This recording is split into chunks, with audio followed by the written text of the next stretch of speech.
Hi, this is Usha. Welcome to Rathod's IAS classes. Today in this lecture, we are going to discuss current affairs of 2nd January 2021. In this lecture, we are going to discuss 6 topics which are very much relevant to UPSC. So let's get started with our first article. And if you see the title, it mainly says that GST collections touch an all-time high in December. So this article will be very important regarding economy point of view, and this article will be important regarding both the prelims and as well as mains. So in the mains, it will be very important under GS paper 3. So let us task our exercise. Please pause the video for 1 minute and try to write what will that comes into your mind when you see this GST. So this GST, which is very important topic, and it is highly in the news since 2017, right? So whatever the point you think that are important regarding the GST, please write at least 4 to 5 sentences regarding this GST. Okay. And now first let us see the context and as well as some important details, and we are also going to discuss some facts regarding this GST. So context says that gross revenues from the goods and services tax, that is GST, which hit a record high in December 2020 with the collections of rupees 1,15,174 crores. So this article mainly says that the collections from the GST, that is goods and service tax, that is increased in the month of this. And if you see this amount, that is 1,15,174 crores, mainly it contributes about 12% more when we are comparing with the last year, that is December 2019. And if you are comparing with the November 2020 with the December 2020, and it is increased about 9.7%. Now let us see some details here. So the revenues from the imports of the goods that increased, okay, that is 27% higher. So because of this, it is contributing for the increased GST collections, and as well as the revenues from the domestic transactions also increased by 8%. So these are some details which are given by the Department of Revenue. And now let us see what are the reasons that led to the increase in the GST collections. The first one is because of the combined effect of the rapid recovery in our economy that led to the increased GST collections, and across the nation, that is nationwide drive, that is against the GST invaders and as well as some fake bills that have come up in the country. So because of this, that led to the increase in the GST collections for the December 2020. And industry also bouncing back to the normalcy. So because of this, the increased trade, and that led to the increased GST collections. And now let us see what is the significance of this increased GST collections. The significance here is because of the increase in the GST collections, that is, we can say there is increase in the revenue from the imports of the goods. So whenever we are getting increased revenue from this import of the goods, we can say it is one of the important indicator of the economy. So our economy which is moving towards a fast track growth now. So it is one of the important significance. And now let us see some key points regarding which state have increased GST collections. So Odisha recorded 20% growth, and the second one is Rajasthan, that is 16%, and third one is Andhra Pradesh with 14%, Gujarat with 13%, Jharkhand with 11%, West Bengal and Chhattisgarh with 10%, and the other states like Tamil Nadu, Kerala, Karnataka, UP with the 8%. So these are some important key highlights which are given in this article. Now let us see some facts regarding the GST. So these facts will be very helpful to understand what is this GST for especially beginners. So first of all, what is this GST? GST mainly stands for Goods and Services Tax. So the tax will be levied on both the goods and as well as services.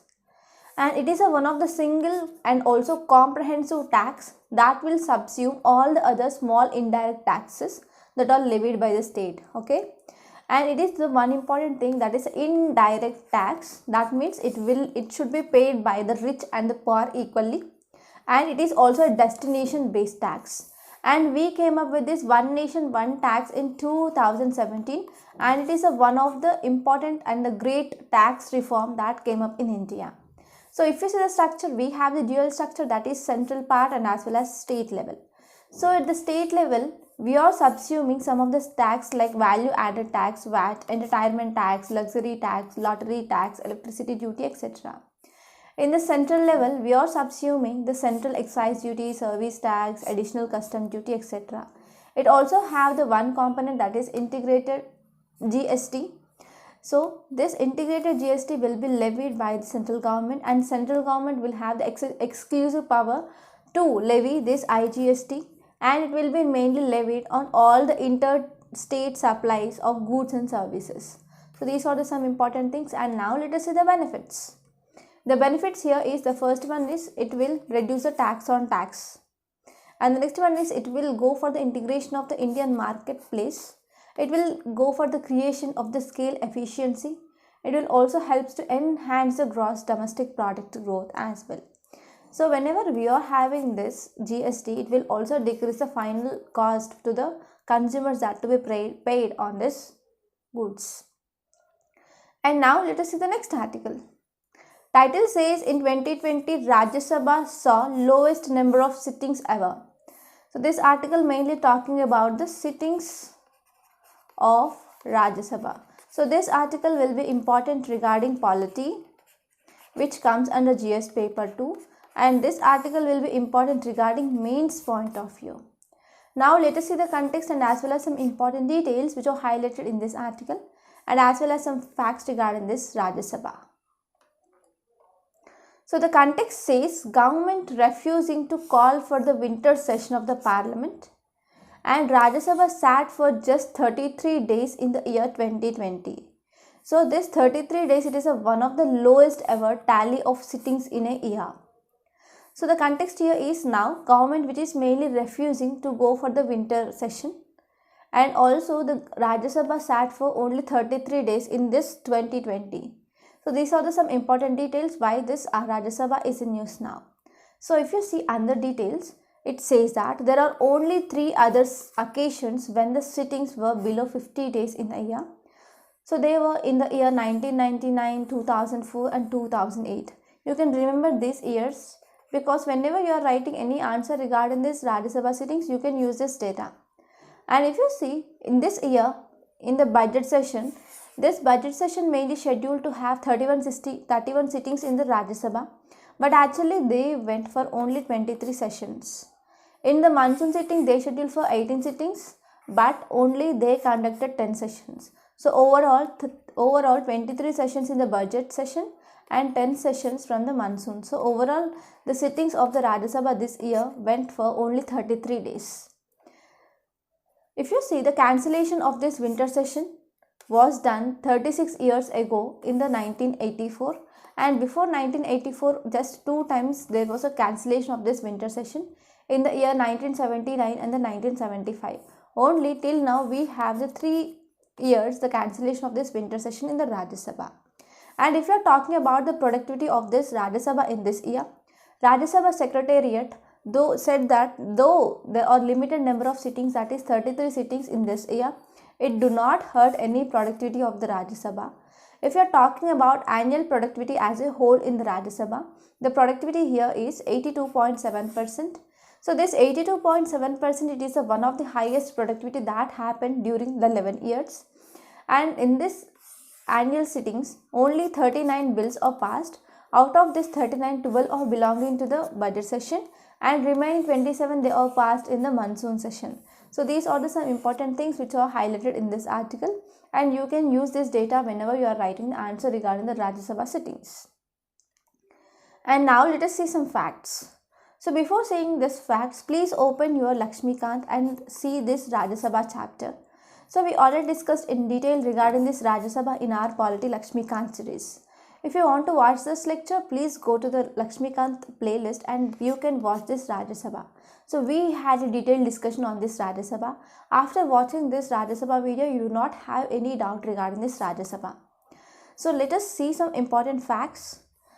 Rajya Sabha is also called as a Council of States. It is called as the upper house. And the maximum strength of the Rajya Sabha here is 245. And out of these 245 members, we have the elected members and as well as nominated members. These people are elected. There are about 233 elected representatives. they are mainly elected by the state legislatures and as well as union territory. And the nominated people include 12 members, and these 12 members are nominated by the President of India, who are having the knowledge in the four fields, that is art, literature, science and social service. And if you are talking about state legislative council, it includes 5. Here we need to add the cooperative movement as well. And these 233 people, they are elected mainly by the single transferable vote through open ballot system. And if you are talking about historical background of Rajya Sabha, Rajya Sabha came into existence on April 1st, 1952, and the first session in the Rajya Sabha held on May 13th. And if you are talking about the origin of this Rajya Sabha, so at the parliament at the central level we have the bicameral legislature. That means we need to have 2 houses compulsorily. We need to have the Lok Sabha and as well as Rajya Sabha. So this bicameral legislature mainly took from the Government of India Act of 1919. So this will be important prelims fact. So if you see this bicameral legislature, so according to this Government of India Act of 1919, at that time the Council of States was present with 60 members and the Legislative Assembly with 145 members are present. So these are some important facts regarding this article. Now let us see the next article. Title says Bharat Dynamics all set to export Akash missiles.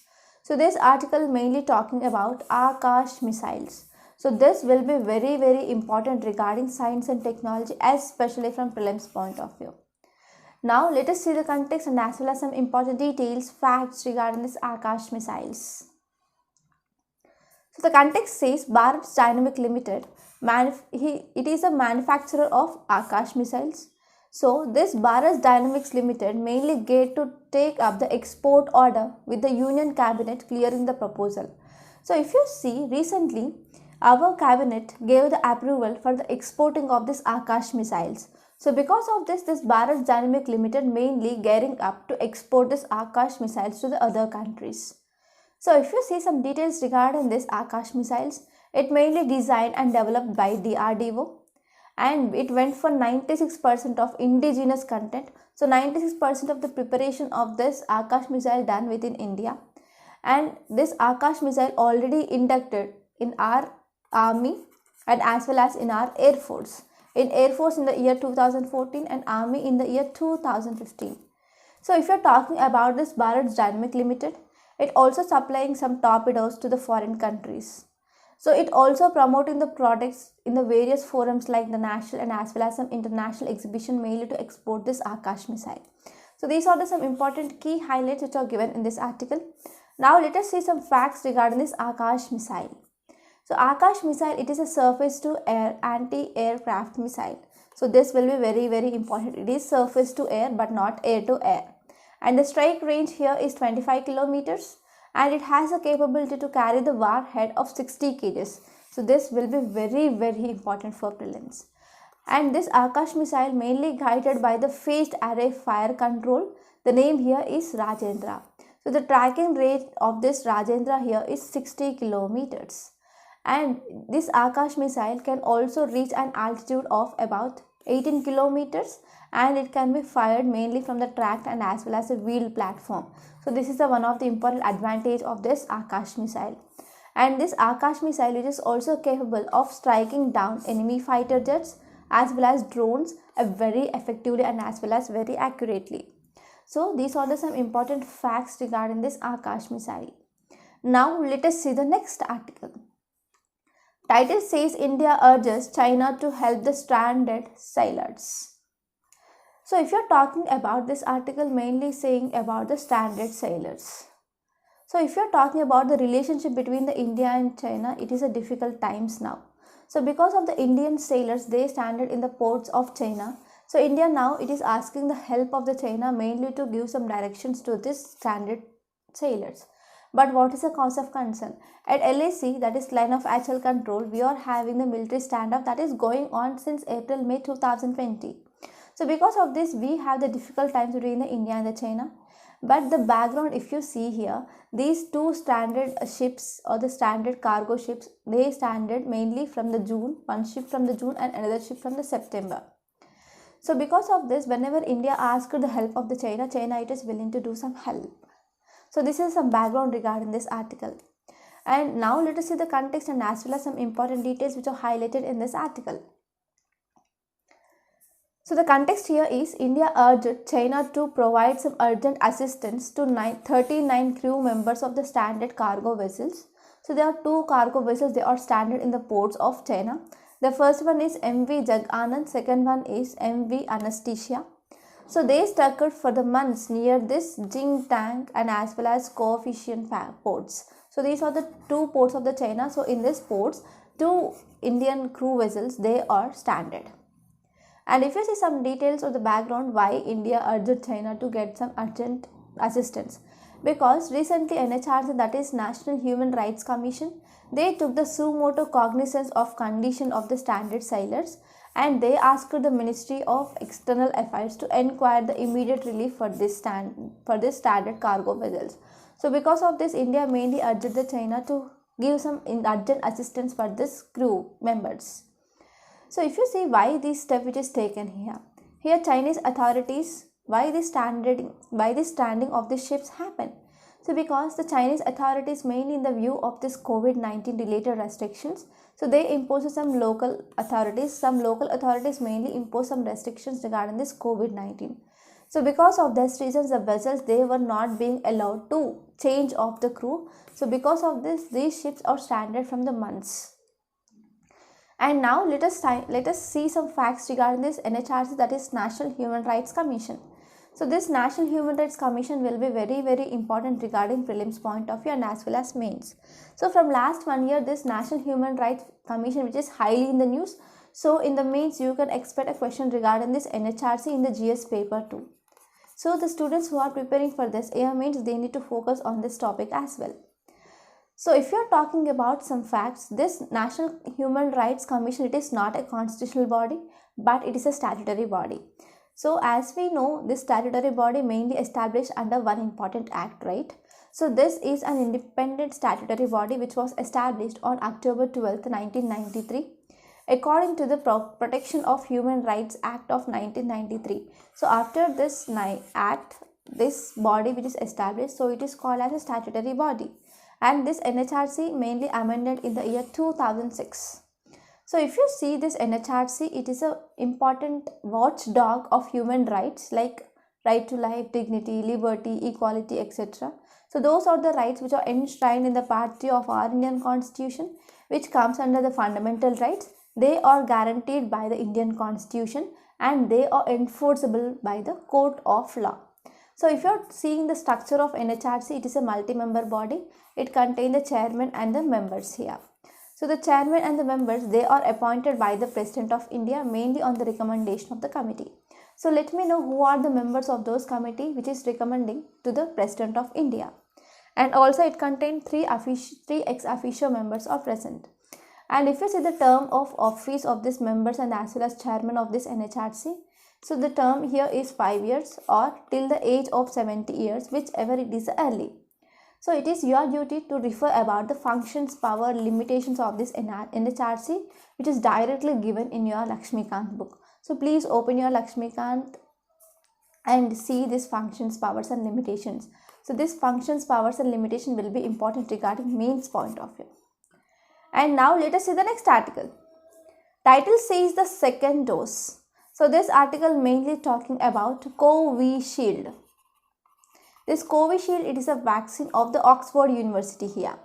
So if it's a central theme, it mainly says that while allowing the emergency use, India should devise a vaccine policy suited to its needs. So this article mainly talking about this Covishield vaccine. So this article mainly says that the emergency use authorization which is given by the UK to this Covishield, and as well as India also gave the approval today.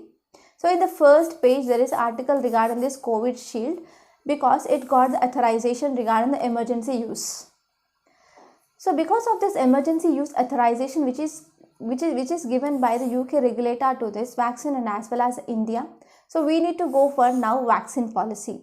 And also we need to go for the time gap between how much should be present between the first dose and the second dose. Now let us try to understand this article in great detail. So the context says UK regulator granting the emergency use authorization for this AstraZeneca COVID vaccine. The name here is Covishield. Now let us see some details regarding this Covishield. This Covishield is a vaccine came up with the SSI, that is Serum Institute of India, and it is mainly collaborated with the AstraZeneca and as well as Oxford University. And the name here is CHADOX1N COVID-19. So this vaccine mainly made from the non-replicating viral vector vaccine but not mRNA vaccine. So this will be one important prelims fact. So this Covishield, it is not mRNA vaccine like Pfizer and the Moderna. So it is a non-replicating viral vector vaccine. So this vaccine mainly produced by using genetically engineered virus which mainly causes cold in the chimpanzees. Why it is called as non-replicating? So whenever this vector which is introduced into the body, it will not replicate. So because of this vaccine, it is called as a non-replicating viral vector vaccine. And if you see, it can be stored at the 2 to 8 degrees centigrade. It is one of the important advantage, because if you are talking about the Pfizer vaccine, it should be stored in an ultra cold temperature, and that infrastructure which is not present in India. So in this way, whenever the storage is 2 to 8 degrees centigrade, it will mainly help the pandemic in the global south. And it also got the emergency approval in India as well. And if you are talking about the UK medical agency, which said that there is a need of additional scientific information regarding the quality, safety, efficiency and the results. So as of now, the preliminary study says that 62% of the efficacy after 2 doses are given with a gap of 1 week. And UK regulator mainly relied on the unpublished data. It said that showing the efficacy of more than 73% whenever the second dose which is given after 22 days after the first dose. So in this way, the second dose can be delayed to increase the efficiency of the vaccine. So UK regulator, which is based on the phase 3 clinical trial data, it mainly says that the second dose which is received after more than 9 weeks, then the efficacy will be increased. So in this way, regulator also permitted that second dose should be given within 4 to 12 weeks after giving the first vaccine dose, because it will increase the vaccine benefit, and it is one of the new strategy that is approved by the UK for the delayed second dose. So here UK came up with this delayed second dose. But what about the India? India need to come about the one important vaccine policy regarding this Covishield. So this is the gist of this article. And now let us see the next article. Title says all ill-convinced, overboard and vague ordinance. So this article mainly talking about UP ordinance regarding anti-conversion. So this article will be very important regarding polity point of view. This article mainly talking about the negatives or the issues regarding this UP ordinance. Now let us see what is the relevance to our UPSC point of view, and we are going to see all the challenges which are regarding this UP ordinance which are not even given in this article. So if you see, first of all, we need to understand what is the ordinance. So ordinance making power which is given to president and as well as governor.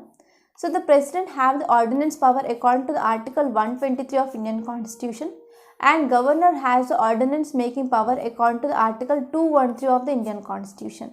So if you see the ordinance making power of governor, according to the article 2131, it mainly says that at any time, if at any time except when state legislative assembly, where there is state legislative council is not in the session, or whenever governor who is satisfied that there are some circumstances that exist which render necessary for him to take an immediate action. That means we can say whenever the state legislature, like state legislative assembly and the state legislative council, they are not in session, mainly in the bicameral legislation in the state. If at all there is unicameral legislation in the state, we have only state legislative assembly.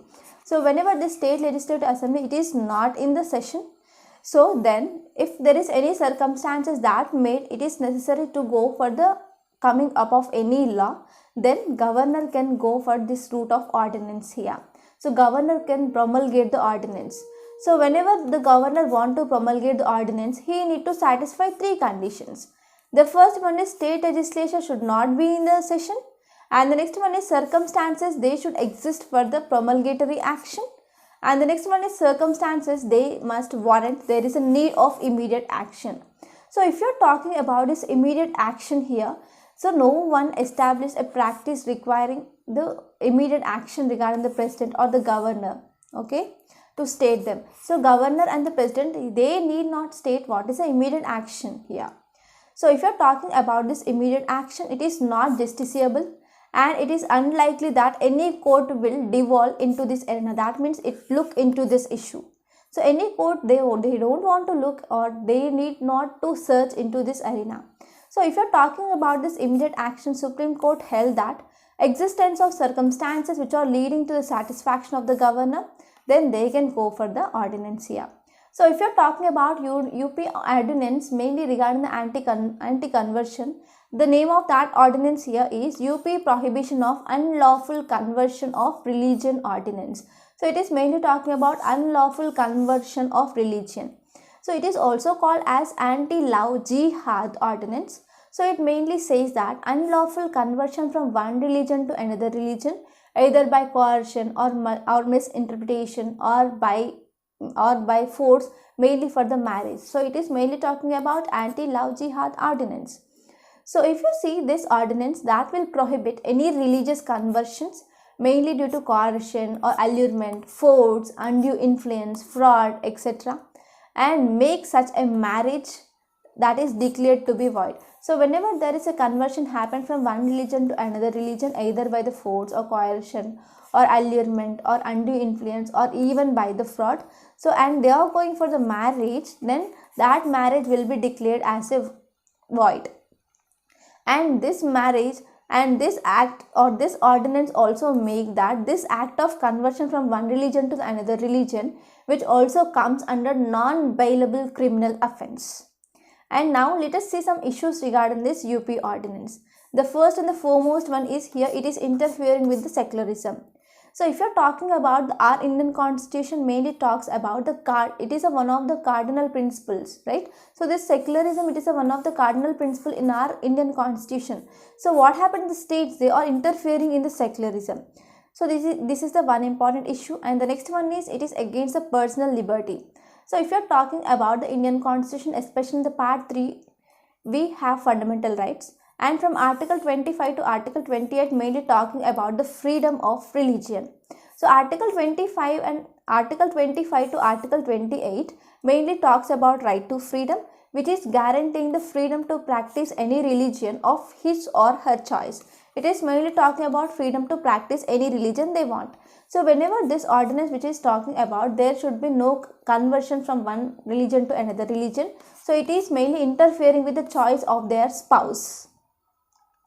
And the next one is asymmetrical with various Supreme Court judgment. So if you're seeing some of the important judgments of Supreme Court like Shafin Jahan versus Ashok KM 2018, it mainly says that right to marry a person of one choice, it is a part of Article 21. So whenever UP ordinance mainly saying that conversion from one religion to another religion and marrying another religion person or intercaste marriage, it is null and void. So it is against this Supreme Court judgment. And the next one is KS Puttaswamy versus Union of India 2017, mainly says that right to choose a family of the life, right to choose a family life for a person, it is a fundamental right. And even in the Hadia case also, it said that right to choose the spouse, it is a fundamental right. So in this way, because of this UP ordinance which is against the conversion, so it is against, or it is also asymmetrical with the various Supreme Court judgments. And then now next one is the reverse burden of proof. So if you see this UP ordinance, it mainly allows that any relative of women, they can challenge the legitimacy of her marriage. So in this context, whenever any person who facilitated the conversion, they need to prove that it was not done by the force, it was willfully done. So in this context, the facilitated person who made this conversion, they need to take the consent of the woman. So because of this, it is directly violating the right to be deemed innocent until proven guilty. So this is also one important cause of concern. And the next one is patriarchal roots. So if you see this UP ordinance, which is mainly showing the deep-seated patriarchal roots, women are infanticide, they are placed under the parental or the community control. So because of this, it is denying the right to take the life decisions of the women.